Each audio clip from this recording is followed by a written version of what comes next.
muito atentos, Camilo e as centenas de espíritos suicidas ouviam as exposições de Aníbal e de Rita.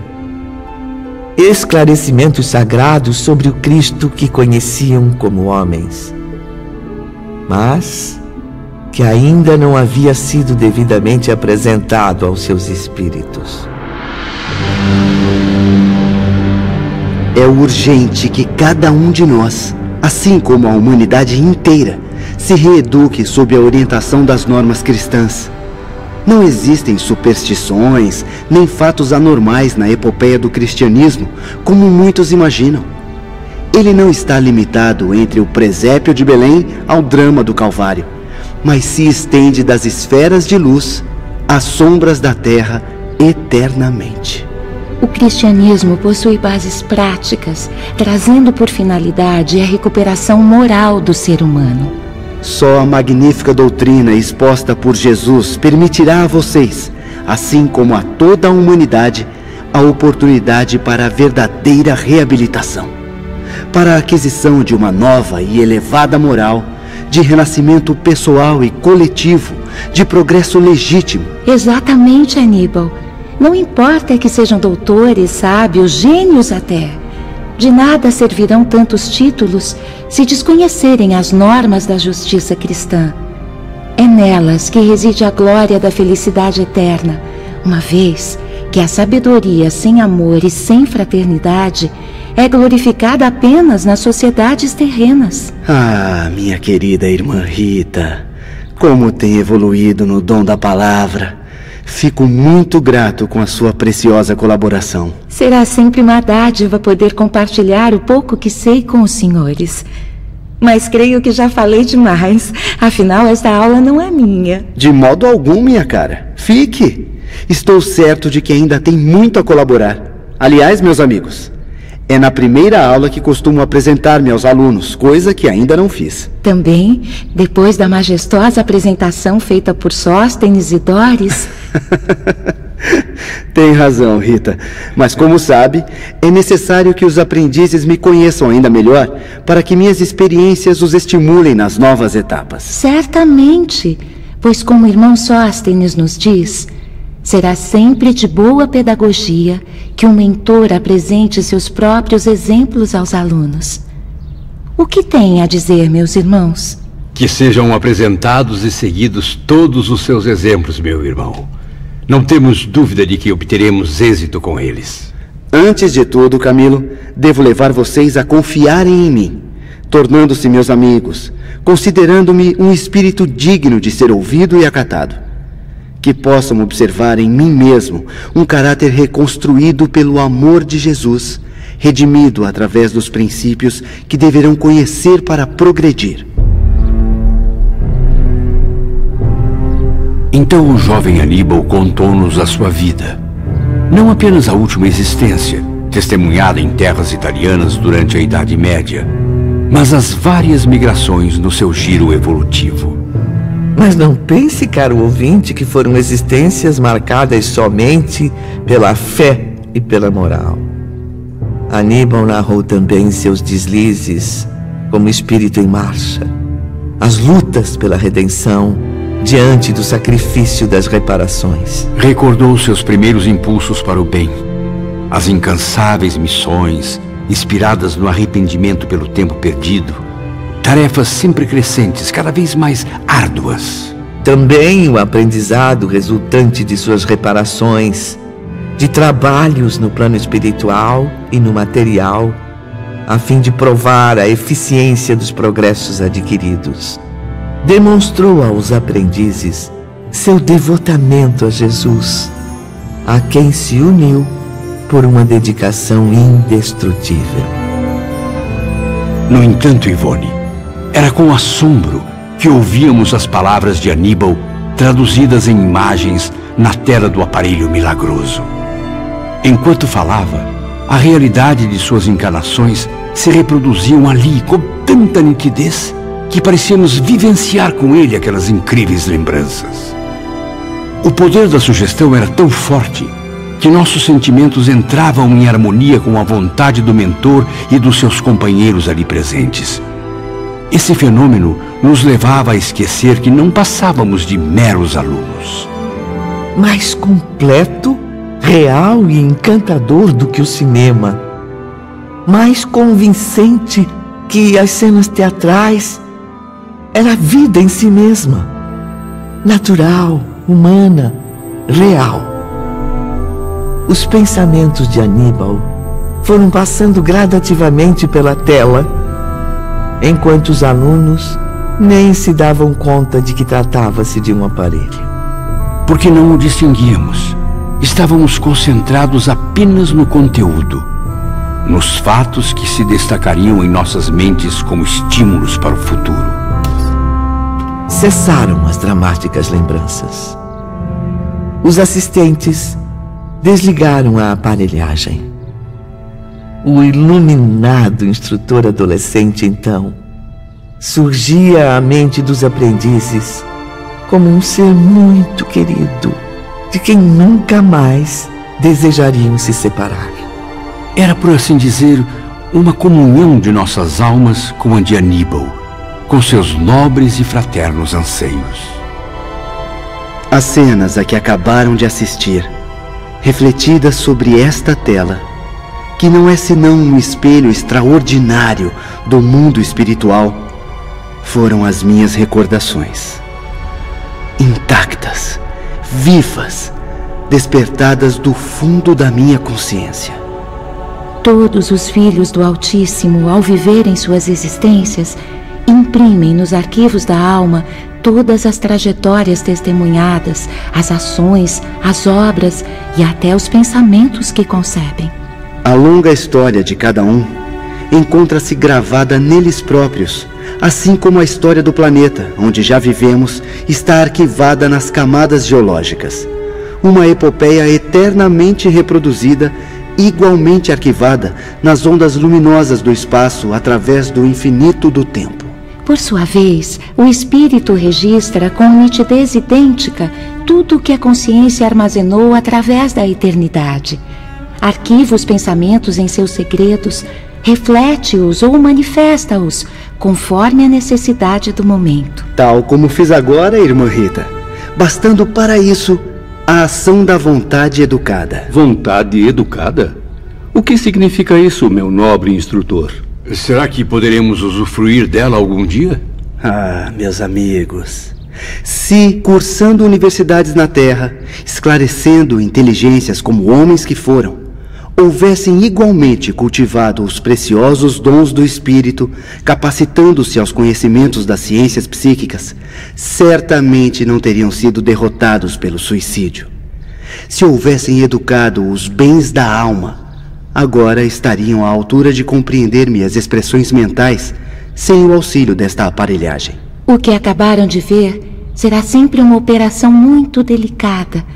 Exige sacrifício por parte de todos. Meus irmãos instrutores e meus assistentes forneceram-me fluidos necessários à reprodução das imagens e dos sons, a fim de que meu esforço não fosse excessivo. Envolvidos neste ambiente de magnetismo superior, vocês sugeriram a si próprios a certeza de que viveram comigo as minhas vidas, quando a verdade foi apenas que assistiram ao passado depositado em meu ser. Não tardarão a conhecer as mesmas experiências, extraindo de vocês mesmos o passado adormecido. E isso será possível porque mantêm, mesmo embrutecidos pelas consequências do suicídio, dons da alma que nas entidades normais despertam facilmente, logo que ingressam na espiritualidade. No entanto, não competirá a mim orientar os irmãos neste doloroso retrospecto. O conhecimento que acabaram de adquirir, tão comum no mundo espiritual, um dia enriquecerá as aquisições intelectuais e científicas da Terra. Será uma grande recompensa aos homens através da ciência psíquica transcendental. Até lá, o ser humano terá de moralizar-se, desenvolver qualidades preciosas do espírito, as quais, no momento, ele ignora possuir. Assim, será digno de tão sublime aquisição, para que não venha a servir-se desse dom divino como um instrumento de crimes e paixões inferiores. Seria esse dom o mesmo praticado por Jesus Cristo durante sua peregrinação na Terra? Sim, Camilo, mas infelizmente seu valor ainda é desconhecido às inteligências vulgares. Há 2000 anos foi exercido para educar os primeiros cristãos. Seria difícil explicar as sublimes lições do Evangelho a criaturas simples e analfabetas apenas com a veemência da oratória, a magia do verbo. O Nazareno, senhor de poderes psíquicos incalculáveis para nós, dono da maior força mental já concebida, criava cenas e corporificava-as, dando aos ouvintes o esplendor das visões interiores. Imagens que o seu pensamento fecundo e poderoso não se cansava de distribuir. É certo, porém, que nem todos aqueles que o ouviam estariam à altura de compreendê-lo. Como já foi dito, mesmo dentre os escolhidos para auxiliá-lo, houve quem não o compreendesse. Mas os outros, para quem ele representava a luz invencível da verdade, os simples, os sofredores, destituídos de vaidade, seguiam seu pensamento luminoso e absorviam os ensinamentos. Seus discípulos, do mesmo modo, ao falarem sobre Jesus, projetavam recordações inconscientemente. Recebidas por seus cooperadores espirituais, essas lembranças eram imediatamente corporificadas para a visão do ouvinte sincero e de boa vontade. A partir daquele dia, assistíamos periodicamente às aulas de Aníbal. Iniciou-se assim, definitivamente, o nosso preparo moral à luz das doutrinas cristãs. Ao fim de uma das aulas, Camilo reuniu-se com seus amigos mais próximos em frente do majestoso centro de estudos. Impressionantes as exposições sobre as causas da vinda de Jesus à Terra. É verdade, Belarmino. E o desfile de civilizações que passou pela tela mágica? Fico cada vez mais surpreso com os vícios e fraquezas da humanidade. Desde os primórdios, as misérias humanas já imperavam sobre a Terra. Muitas das quais nunca jamais tivemos a oportunidade de perceber, João. Está aqui no meu caderno. Anotei tudo, imagem por imagem, palavra por palavra. Sem os ensinamentos cristãos, as sociedades terrenas apresentavam-se como um mundo sem a luz do sol, um coração vazio e sem esperança. E eu, que achava ser o catedrático mais culto, o professor mais brilhante da Europa, quiçá do planeta, não chego aos pés deste jovem incomparável. Um instrutor que fala e suas exposições magistrais arrancam dos tempos mais remotos aos dias de hoje imagens, exemplos e motivos reais que se humanizam diante de nós, levando-nos a estudá-los com profundo interesse. Dias depois, Camilo e seus companheiros no mundo espiritual iniciavam um curso superior de filosofia, ainda sob a orientação do jovem Aníbal de Silas. E como era empolgante, era belo e comovente revermos a existência das sociedades extintas, seus costumes, suas quedas, seu heroísmo, suas vitórias. Estudamos como jamais na Terra a vida da humanidade desde o princípio. A história magnífica das maiores sociedades terrenas e, como dizia o próprio Aníbal, de falanges que nasceram e renasceram muitas vezes e depois se foram, atingindo ciclos melhores em outras moradas do universo, dando lugar a outras humanidades. Sim, civilizações irmãs, as quais lutariam também por meio dos renascimentos, trabalhando continuadamente em busca do mesmo progresso, unidas pelo mesmo objetivo, a perfeição. No decorrer dos meses, as aulas tornavam-se cada vez mais angustiantes, deixando os aprendizes extremamente perturbados. Meus amigos, confesso que não suporto mais deparar-me com tantas desgraças a serem estudadas.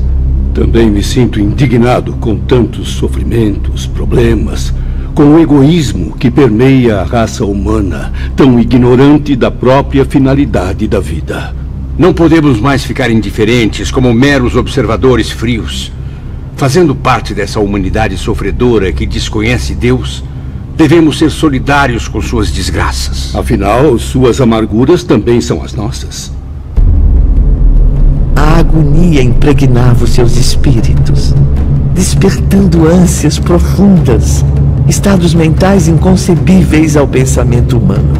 Estávamos ainda perdidos, Ivone, desejando algo que nos libertasse das trevas em que nos sentíamos presos.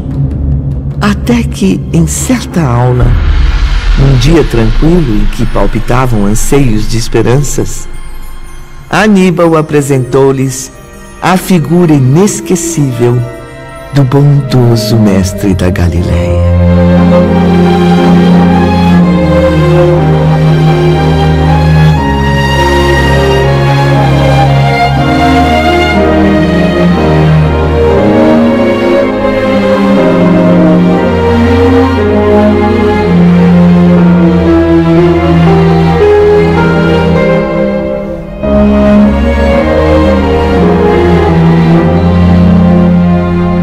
Seguirão agora a grandiosa epopeia do cristianismo, meus amigos.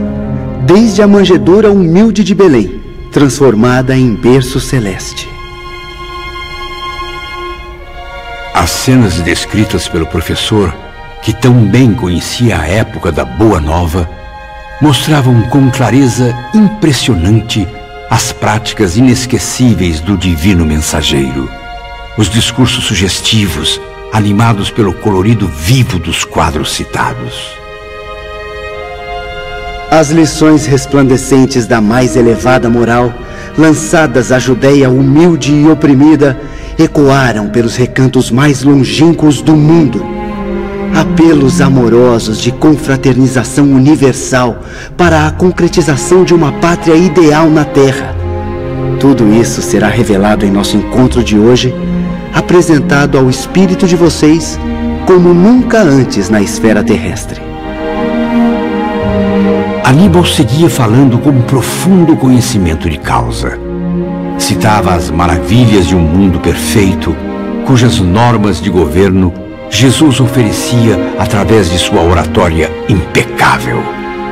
Exemplos práticos que conduziam a humanidade para a vida eterna na unidade com Deus.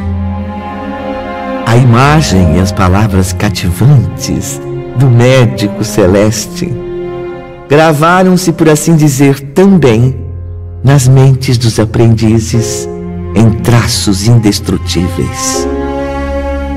Enquanto Aníbal narrava fatos, relembrando passagens comoventes, suas citações vibravam em comentários férteis, e víamos os cenários que serviram à ação do grande mestre Jesus. Tínhamos a impressão convincente de estarmos ouvindo o Cristo proferindo o inesquecível Sermão da Montanha. Eu vi, meus irmãos. Eu vi. E agora também podem ver. Concentrem-se. E não vejam somente, mas ouçam. Ou melhor, sintam a brisa perfumada a soprar suavemente no topo da colina. Observem, o vento faz esvoaçar o seu manto, desalinhando os cabelos do mestre. Agora, estamos com ele às margens do Tiberíades. Vejam quantos seguidores nosso Salvador reunia em Genezaré, pelas cidades da Judéia ou pelas aldeias pobres da Galileia.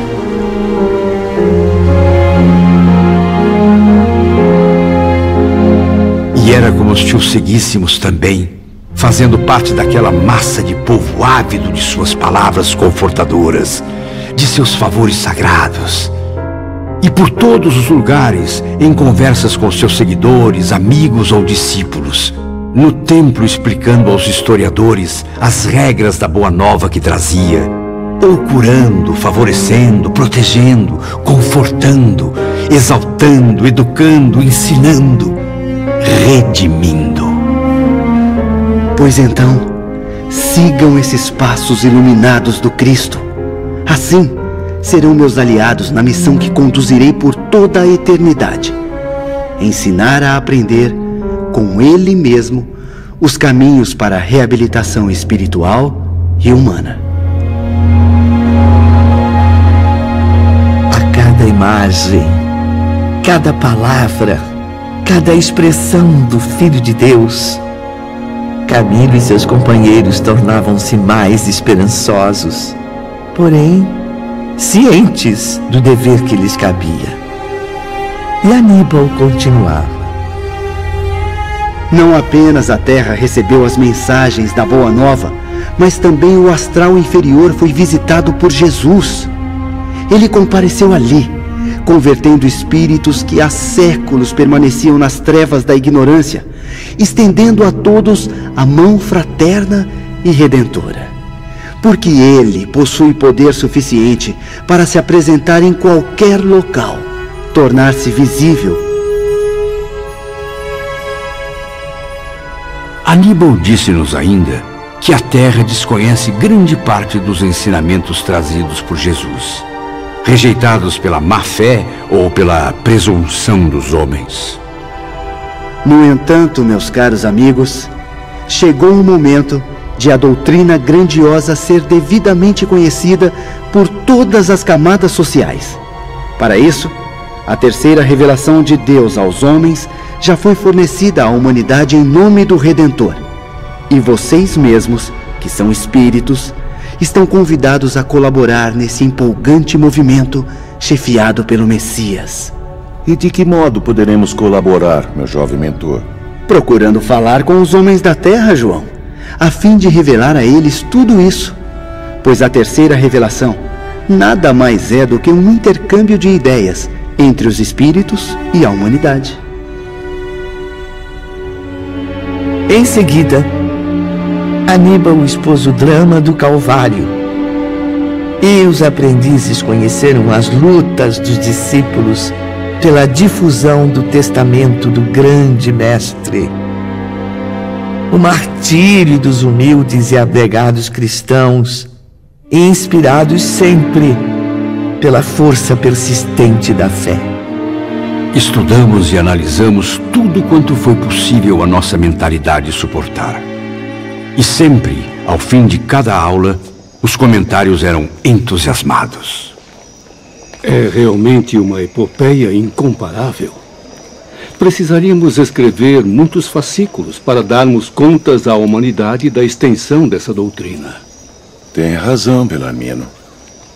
Princípios que têm origem no próprio pensamento divino e que um dia, se Deus quiser, envolverão todos os setores das sociedades terrestres e espirituais. No decorrer daqueles encontros inesquecíveis, compreendemos o motivo da transformação de Maria Madalena, tão comovidamente apontada no Evangelho. De Saulo de Tarso, condutor escolhido pelo Messias Celeste para levar adiante sua mensagem. E o que antes lhes parecia mito, lendas imaginárias, cresceu em suas mentes como fato lógico, que não poderia deixar de existir, tal como ocorreu e as tradições narraram. Apresentado à nossa compreensão, assim, naturalmente, despido dos mistérios com que os homens teimam em ofuscar sua grandeza, Jesus se impôs à nossa convicção de outra maneira, como o mestre por excelência, o guia incomparável, devotado ao ideal da regeneração humana por intermédio do amor, da justiça, do trabalho. E Aníbal nos aconselhava: devem compreender e amar o mestre dos mestres.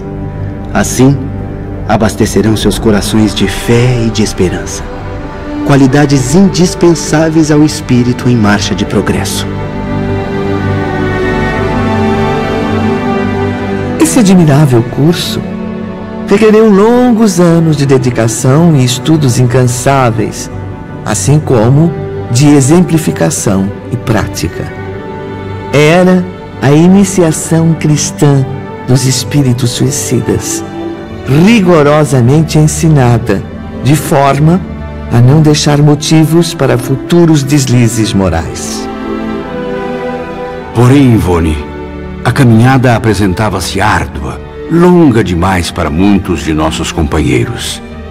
Alguns ficavam transtornados diante do trabalho difícil e constante que se tornaria imprescindível desenvolver. Mas o bondoso Aníbal estava sempre por perto para confortar e esclarecer os mais desorientados. Meus irmãos, chegaram a uma época de sua existência espiritual em que já não é mais possível parar, deixar-se dominar pelo desânimo. Reajam contra as ameaças da fraqueza, da angústia que ronda suas almas. Faz-se urgente prosseguirem, apesar das infinitas lutas que certamente surgirão. Jamais se esqueçam das palavras do sábio profeta: vinde a mim, todos vós que estáis exaustos e oprimidos, e eu vos darei o lenitivo. E nós atendíamos ao doce e irresistível chamado e avançávamos e seguíamos. Jesus Cristo, por sua vez, cumpria a promessa. Atraía-nos com seus ensinamentos sublimes, tomava-nos para seu rebanho e convencia-nos a perseverar em seus conselhos. O Divino Redentor nos provava todos os dias, através da transformação milagrosa que se verificava em nosso ser, o caridoso interesse em desviar-nos da desgraça para encaminhar-nos à redenção.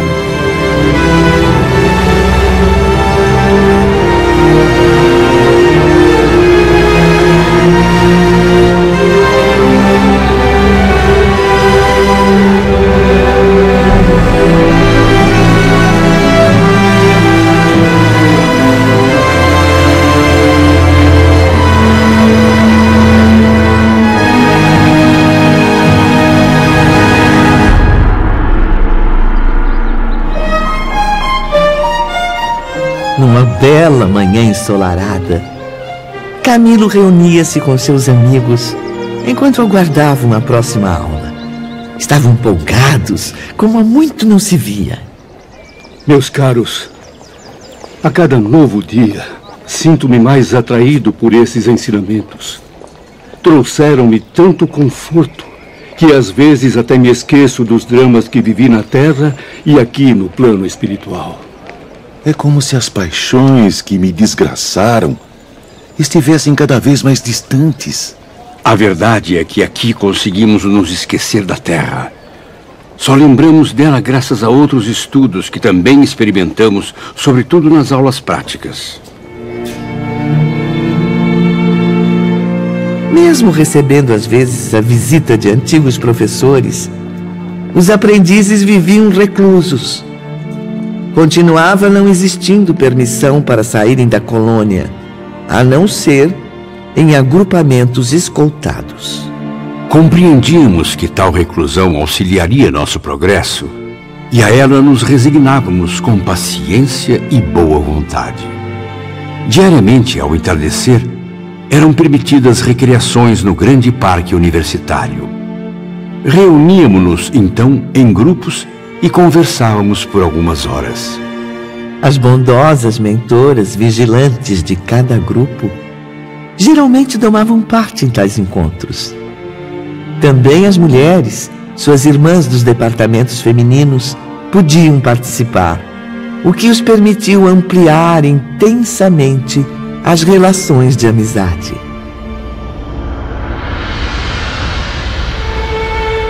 E assim passaram-se 10 anos, Ivone. Seria difícil, ao fim de uma década internados no Instituto da Cidade Esperança, reconhecerem em nós os vultos enfurecidos do Vale Sinistro. Aqueles mentecaptos ridículos, reproduzindo a cada instante o ato do suicídio e suas satânicas impressões. Confortados pela esperança, aliviados pela magia envolvente do amor de Jesus, esses espíritos eram agora entidades que poderiam ser consideradas normais. Não fosse a consciência que tínhamos da própria condição de criminosos, coisa que muito nos afligia e envergonhava.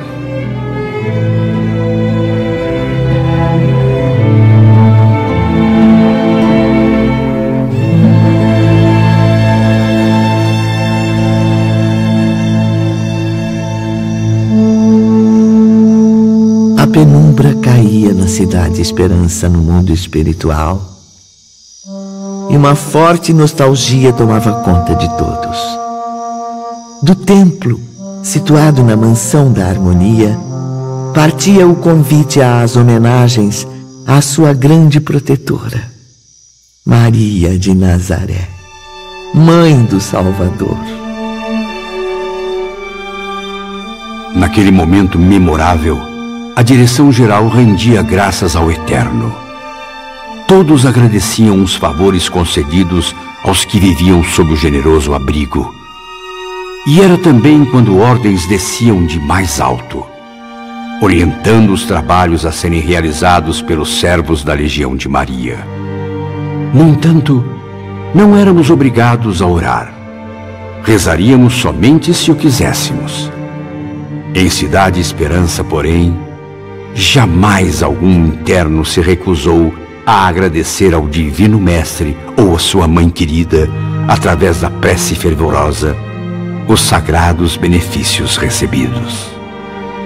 Envolvidos pelas vibrações superiores, todos, sem exceção, oravam e reviam os saudosos dias da infância, o vulto carinhoso de suas mães, ensinando-os a comovente saudação do arcanjo à Virgem de Nazaré. As palavras inesquecíveis do arcanjo Gabriel repercutiam nas profundezas de seus espíritos, tocadas pelo doce sabor do carinho materno que na vida terrestre jamais souberam considerar devidamente. Chorávamos, e saudades intensas da família e do berço natal, do lar que havíamos menosprezado, dos entes queridos e amigos que ferimos com a desistência da vida, derramavam-se por nosso ser como novas fases de remorsos dolorosos. Orávamos sentindo em cada dia o beijo confortador animando nossas almas. E com isso, crescia a necessidade de nos tornarmos dignos dessa misericórdia. A necessidade dos testemunhos que provassem a Deus nosso imenso pesar, nosso profundo arrependimento por sermos graves infratores de suas magníficas leis.